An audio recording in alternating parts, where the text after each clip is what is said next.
ക്രൈസ്തവ വിഭാഗങ്ങളെ എന്നല്ല, മുസ്ലിം അല്ലാത്തവർക്ക് ജീവിക്കാൻ അവകാശമില്ലെന്ന് ചിന്തിക്കുന്ന ഒരു തലമുറയെ വളർത്തിക്കൊണ്ടുവരുന്നത് ശരിയാണോ എന്ന് മുസ്ലിം സമൂഹം ചർച്ച ചെയ്യണം എന്ന് അഭിപ്രായം പറയാൻ ഞാൻ മടിക്കുന്നില്ല. ഭാരതത്തോട് സ്നേഹമില്ലാത്ത ഒരുവരും ഭാരതത്തിന്റെ മണ്ണിൽ ജീവിക്കുന്നത് ശരിയല്ല എന്നാണ് എൻ്റെ അഭിപ്രായം. അത് പറയുമ്പോൾ എന്നെ പേടിപ്പിച്ചിട്ടൊന്നും കാര്യമില്ല. ഇവിടെ ഇന്ത്യയും പാകിസ്ഥാനും കൂടെ ക്രിക്കറ്റ് കളിക്കുക. എനിക്കൊരു മടിയിൽ ഞാനിങ്ങനെ എൻ്റെ ദൈവമേ ഇന്ത്യയുടെ വിക്കറ്റ് പോകരുതെന്ന് പ്രാർത്ഥിച്ച് ഞാൻ നോക്കിയിരിക്കും. നമ്മുടെ വിക്കറ്റ് പോകുമ്പോൾ ഇവന്മാർക്ക് ഒരു പ്രശ്നമില്ല. പാകിസ്ഥാന്റെ വിക്കറ്റ് പോകുമ്പോൾ അല്ലാഹു അക്ബർ അല്ലാഹു. എടോ PC, നീയാണ് ശരിക്കും വലിയ രാഷ്ട്രീയക്കാരൻ. രാഷ്ട്രീയക്കാരന് പറയും നീയാണ്. സാധാരണ രാഷ്ട്രീയത്തിന് വേണ്ടിയിട്ട്, നിന്റെ സുഖത്തിന് വേണ്ടി, നിനക്ക് അധികാരത്തിന് വേണ്ടി, ചുരുക്കി പറയാൻ നിന്റെ അമ്മനെ വരെ നീ കൂട്ടിക്കൊടുക്കും. ഉറപ്പാണ്. സംശയം ഉണ്ടെങ്കിൽ ബാക്കി വീഡിയോ ഒന്ന് കാണണം. ആരാണ് ഇപ്പം നീ പറഞ്ഞല്ലോ, ഇപ്പം എന്താ അറിയോ, പാകിസ്ഥാൻ ജയിച്ചു കഴിഞ്ഞാൽ വിക്കറ്റ് പോയി കൈ വിട്ടു അള്ളാഹു ഒപ്പം ചെല്ലുന്ന ഏത് മുസ്ലിമിനായി കണ്ട്, ഏത് ഹിന്ദുവിനാണ് നീ കണ്ട്, ഏത് ക്രിസ്ത്യാനിനായി കണ്ട്, അല്ലെ മതമല്ലാത്ത ആരാ നീ കണ്ടിട്ടുള്ളത്? ഇന്ത്യ നീ ആരാ കണ്ടിട്ടുള്ള ആരാ? ഒരാളെ പറയും. ഹിന്ദുക്കളായിട്ടുള്ള, മുസ്ലിങ്ങളായിട്ടുള്ള, ക്രിസ്ത്യാനികൾ ആരും പറയില്ല. ഓരോരോ ഇന്ത്യക്കാർ, ഓരോ മുസ്ലിം ആട്ടെ, ഓരോ ഹിന്ദു ആട്ടെ, ഓരോ ക്രിസ്ത്യാനികളാട്ടെ, ഈ എൻ്റെ ഇതിൽപ്പെട്ട ആൾക്കാരെ പറ്റിയല്ലേ പറയുന്നത്. എൻ്റെ ഇതിൽപ്പെട്ട ആൾക്കാരെ പറ്റിയല്ലേ ഞാൻ പറഞ്ഞു. ഞങ്ങൾ നല്ല ഹിന്ദുക്കളെയും മുസ്ലിങ്ങളെയും ക്രിസ്ത്യാനികളെയും ബാക്കി മതക്കാരെയും പറ്റി പറയുന്നത്. എൻ്റെ വിഭാഗത്തിൽ കയ്യടിച്ച ആൾക്കാരെ പറ്റിയല്ലേ പറയുന്നത്. ആരാണ് ഒരാളും നീ പറഞ്ഞുകൊണ്ടാ ഈ തൊള്ളേന്നിട്ട പൊള്ളു പറയാനും നീയൊക്കെ എന്തും ചെയ്യും. അതിൽ ബാക്കി വീഡിയോസ് ഒന്ന് കാണണേ. എൻ്റെ വേറൊരു PC ജോർജ് പറഞ്ഞ കുറച്ച് കാര്യങ്ങളുണ്ട്, കുറച്ച് മുമ്പ് പറഞ്ഞ കുറച്ച് കാര്യങ്ങളുണ്ട്. അത് അതിലേക്ക് അപ്ലോഡ് ചെയ്യാം. ഒന്ന് കാണണേ എല്ലാവരും. എന്റെ മുന്നിൽ ഇരിക്കുകയും നിൽക്കുകയും ചെയ്യുന്ന നല്ലവരായ എന്റെ മാതാപിതാക്കന്മാരെ, സഹോദരന്മാരെ, ഈ സമ്മേളനം നടത്തിയേ തീരൂ എന്ന നിർബന്ധ ബുദ്ധിയോടുകൂടി കേരളത്തിന്റെ വിവിധ ഭാഗങ്ങളിൽ നിന്ന് ഇവിടെ എത്തിയിട്ടുള്ള പോപ്പുലർ ഫ്രണ്ടിന്റെ നല്ലവരായ സഹോദരങ്ങളെ, പ്രിയങ്കരായ മാധ്യമ സുഹൃത്തുക്കളെ, നിങ്ങൾക്ക് എല്ലാവർക്കും അസ്സലാമു അലൈക്കും. എനിക്ക് ഒന്നും പറയേണ്ട കാര്യമില്ല എന്ന വികാരത്തോടുകൂടിയാണ് ഞാനിവിടെ നിൽക്കുന്നത്. കാരണം പ്രിയങ്കരായ അബൂബക്കർ സാഹിബ് പ്രതിലോമ ശക്തികൾ പോപ്പുലർ ഫ്രണ്ട് ഓഫ് ഇന്ത്യയെ പറ്റി പറയുന്ന ദുരാരോപണങ്ങൾക്കെല്ലാം അക്കമിട്ട് അദ്ദേഹം മറുപടി പറഞ്ഞു കഴിഞ്ഞു. അങ്ങനെ മറുപടി പറഞ്ഞു കഴിഞ്ഞ് ഇനി PC ജോർജ് കൂടി ഈ മറുപടി പറയേണ്ട കാര്യമില്ല. അത്രമാത്രം വ്യക്തമായ മറുപടിയാണ് പോപ്പുലർ ഫ്രണ്ട് ഓഫ് ഇന്ത്യയുടെ അഖിലേന്ത്യാ പ്രസിഡന്റ് നൽകിയിട്ടുള്ളത്. ഇവിടെ എത്തിയിരിക്കുന്ന നല്ലവരായ മാധ്യമ സുഹൃത്തുക്കൾ ഞാൻ ശ്രദ്ധിച്ചു, ഞാൻ അറിയുന്നവരാണ് എല്ലാവരും. നിങ്ങളോട് ഒരു അപേക്ഷ എനിക്കുണ്ട്. അദ്ദേഹം പറഞ്ഞ ആ കാര്യങ്ങൾ നിങ്ങൾ നാളെ പത്രത്തിലൂടെ ലോകത്തെ അറിയിക്കാനുള്ള സന്മനസ് പ്രകടിപ്പിക്കണം. അപ്പൊ ആ സന്മനസ് നിങ്ങൾ പ്രകടിപ്പിച്ചാൽ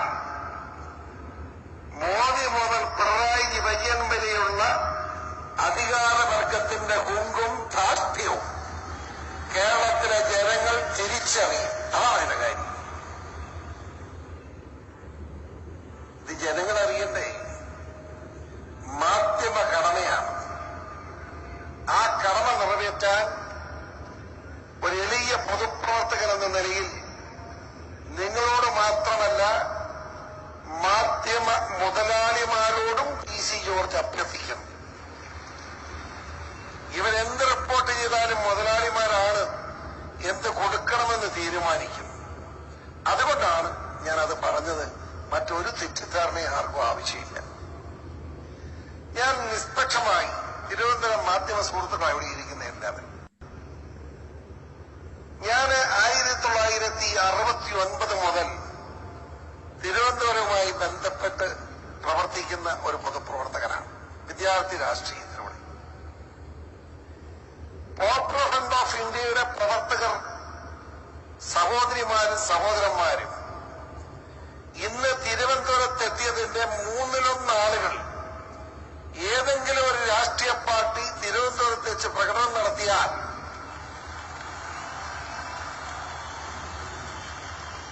തിരുവനന്തപുരം ജാമാവും, അനങ്ങില്ല. അതാണ് തിരുവനന്തപുരത്തിന്റെ ചരിത്രം. നിഷേധിക്കേണ്ട ആരെങ്കിലും ഉണ്ടെങ്കിൽ ഇത് ലക്ഷങ്ങൾ വരുന്ന പോപ്പുലർ ഫ്രണ്ടിന്റെ പ്രവർത്തകർ പ്രകടനം നടത്തുമ്പോ MLA ക്വാർട്ടേഴ്സിൽ നിന്ന് ഈ പുത്തരിക്കണ്ടം മൈതാനം വരെ ഒരു തടസ്സവുമില്ലാതെ എന്റെ കാറിൽ ഞാൻ യാത്ര ചെയ്തു വന്നു എന്ന് പറയുമ്പോ ഈ പ്രകടനം നടത്തുന്ന സഹോദരി സഹോദരന്മാരുടെ മാന്യത എത്രയുണ്ടെന്ന് നിങ്ങൾ വിലയിരുത്തിയാൽ മതി. ഞാൻ കാണുന്ന പ്രധാനപ്പെട്ട കാര്യമാണ് ഇവിടെ എന്താണ് പോപ്പുലർ ഫ്രണ്ടിനോട് ഇത്ര മനപ്രയാസം എനിക്ക് മനസ്സിലായില്ല. ഞാൻ ഉദ്ദേശിക്കുന്നത് നടക്കണം എന്ന് ഞാൻ തീരുമാനിച്ചാൽ ഞാൻ ഫാസിസ്റ്റാണ്. ഞാൻ ഉദ്ദേശിക്കുന്നത് ഒന്നും നടക്കരുത് എന്ന് തീരുമാനിച്ചാൽ അങ്ങനെ തീരുമാനമെടുക്കാൻ കഴിയുമോ? ഭരണകൂട ഭീകരത ഏതറ്റം വരെ എത്തിയിരിക്കുന്നു. മോദി എന്ന് പറയുന്ന ഭരണകൂട ഭീകരനായ പ്രധാനമന്ത്രി ബഹുമാനവും ആദരവുമുണ്ട്. അദ്ദേഹം ഹിന്ദു വർഗീയതയെ താലോലിച്ചുകൊണ്ട് RSS സംഘടനകൾക്ക് സംഘപരിവാറിന് ശക്തി പകർന്നുകൊണ്ട് മറ്റുള്ള സംഘടനകളെ മുഴുവൻ അടിച്ചമർത്തിക്കൊണ്ട് മുൻപോട്ട് പോകാം എന്ന് ആഗ്രഹിച്ച് വ്യാമോഹിച്ച് പ്രവർത്തനവുമായി മുമ്പോട്ട് വന്നാൽ ഇന്ത്യ പോലൊരു മതേതര രാഷ്ട്രത്തിൽ നടക്കുമോ മോദിജി? ചിന്തിക്കണം എന്ന് വിനയപുരസരം അഭ്യർത്ഥിക്കണം. ഇവിടെ പോപ്പുലർ ഫ്രണ്ടിനെ തീവ്രവാദ പ്രസ്ഥാനമായിട്ട് പറയുന്ന ബഹുമാനപ്പെട്ട പിണറായി സഖാവിനോട് വളരെ എളിമയോടുകൂടി ഞാൻ ചോദിക്കട്ടെ, ഇത് നടത്തി എന്ന് പറയുന്ന സംഭവമൊക്കെ നമുക്കറിയാമല്ലോ.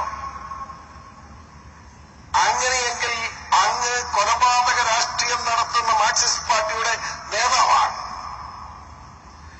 ആ മാർക്സിസ്റ്റ് കമ്മ്യൂണിസ്റ്റ് പാർട്ടി നടത്തിയിട്ടുള്ള കൊലപാതകങ്ങളുടെ കണക്കെടുത്താൽ പോപ്പുലർ ഫ്രണ്ട് ഒരു ശക്തമായ കുഴപ്പക്കാരാണെങ്കിൽ മാർക്സിസ്റ്റ് പാർട്ടി ബഹുമാനപ്പെട്ട പിണറായി സഖാവ് നേതൃത്വം കൊടുക്കുന്ന മാർക്സിസ്റ്റ് പാർട്ടി എത്രയോ വലിയ തീവ്രവാദ പ്രസ്ഥാനമാണ്. അത് ഉത്തരം പറയണം. അതല്ലാതെ എല്ലാവരെയും കയറി നിയന്ത്രിച്ചു പോകുന്ന സ്വഭാവം നിർത്തണം.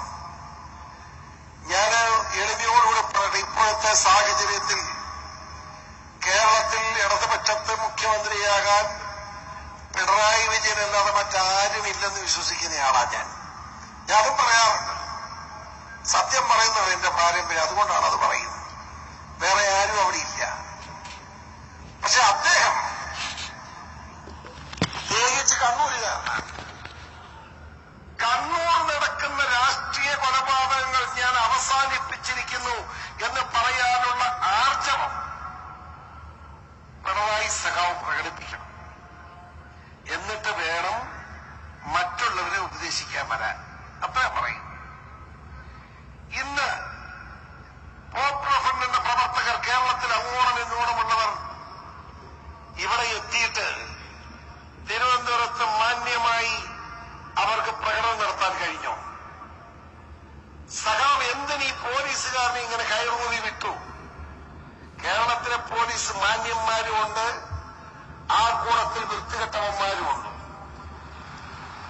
അപ്പോ ഞാൻ ഒളിച്ചുവെക്കാതെ പറയുക, എന്തിനാണ് ഈ മുസ്ലിം സഹോദരിമാരെ ഇതുപോലെ നടത്തി പ്രകടനം നടത്താൻ സമ്മതിപ്പിക്കാതെ ബുദ്ധിമുട്ടിച്ചത്?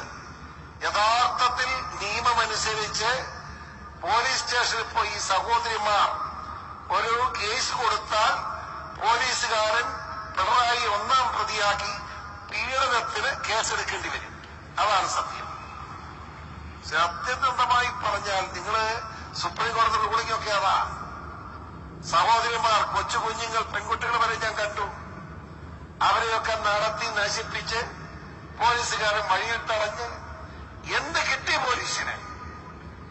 തങ്ങൾക്ക് നിങ്ങൾ എതിർക്കുന്നവർ നിങ്ങൾ പിണറായിയും പോലീസുകാരും മനസ്സിലാക്കേണ്ട കാര്യം, നിങ്ങൾ വീഡിയോ മൊത്തമായി കേട്ടല്ലോ നിങ്ങളുടെ. എന്നാൽ PC ജോർജ് എന്താ നിങ്ങൾ മനസ്സിലാക്കാൻ വേണ്ടിയിട്ട് കുറച്ച് വർഷങ്ങൾക്ക് മുമ്പ് PC ജോർജ് SDPI എന്നുള്ള പാർട്ടിയെ പറ്റും, SDPIന്റെ കോണം വരെ ശരിക്കും പറയാൻ SDPI പറഞ്ഞാൽ അങ്ങോട്ട് ചാടണം അങ്ങോട്ട് ചാടി കളിക്കുകയായിരുന്നു PC ജോർജ് അല്ലേ?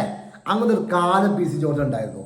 മുസ്ലിങ്ങളൊക്കെ എന്താ അറിയോ, മുസ്ലിങ്ങളൊക്കെ എല്ലാവരും എന്താ അറിയോ, നമ്മളൊക്കെ മനസ്സിലാക്കി കുറച്ച് കൊല്ലം മുമ്പുള്ള PC ജോർജ് എന്ന് പറയുന്നത് എന്താ അറിയോ, ഒരു വല്ലാത്തൊരു മനുഷ്യനായോ, നമുക്കൊരു അത്ഭുതത്തോട് കണ്ടുകൊടുന്ന ഒരു മനുഷ്യനായി. ഇപ്പം എന്താ അറിയോ, നമ്മളെന്താ അറിയോ, നമ്മൾ തിന്നു കഴിഞ്ഞാൽ പറയുമ്പോൾ അസാന്തരമായി തന്നെ ആയിരിക്കും.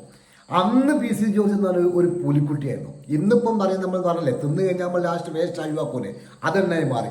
നാളെ സംഭവിക്കാൻ അറിയാം. ഇപ്പം എന്താ കുറച്ച് കഴിഞ്ഞാൽ അങ്ങ് മനസ്സിലാക്കാം. ഇപ്പം നിൽക്കുന്ന പാർട്ടിയുണ്ടല്ലോ BJP, നിങ്ങൾ കണ്ടു വേണ്ടി BJP സ്ഥാനം കൊടുത്തില്ലേ, BJP സ്ഥാനം കൊടുത്തില്ല, MLA സ്ഥാനം അല്ലെങ്കിൽ ഒരു ഇലക്ഷൻ പേര് സ്ഥാനം കൊടുത്തില്ലെങ്കിൽ മനസ്സിലാവും. അന്നപ്പോൾ പോവും അടുത്ത പാർട്ടിയിലേക്ക്, പിന്നെ BJPയുടെ കുറ്റം പറയുന്നതിലേക്ക് കേൾക്കാം. അത് മനസ്സിലാക്കൽ കാരണം ഇവരെ പോലത്തെ തമ്മാടികൾ എന്താ പറയുക, പച്ച തമ്മാടികൾ, പച്ച വർഗീയവാദം പറയുന്ന പച്ച തമ്മാടികൾ. ഒന്നും എന്താ പറയുക, ഇവൻ പറഞ്ഞതും കൊണ്ട് ആൾക്കാരെ വിശ്വസിക്കാനോ ആക്കാനൊന്നും പോകുന്നില്ല നമുക്കറിയാം. പക്ഷെ ഇങ്ങനെ കാണിച്ചതാണ് ഒരു മുന്നറിയിപ്പ് എന്നല്ല, ഓരോ ആരാന്നുള്ളത് കാണിച്ചെന്നതാണ്. ഞാൻ പറഞ്ഞല്ലേ കുറച്ച് മുമ്പ് പറഞ്ഞോണ്ട് അറിയൂ, എന്തും ചെയ്യാൻ മടിയില്ലാത്തവനെ.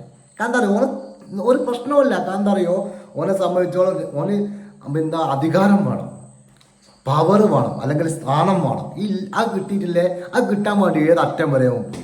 ഞാൻ പറഞ്ഞല്ലേ ആ രൂപത്തിലുള്ള ഒരു പരമ മോനാവോനെ.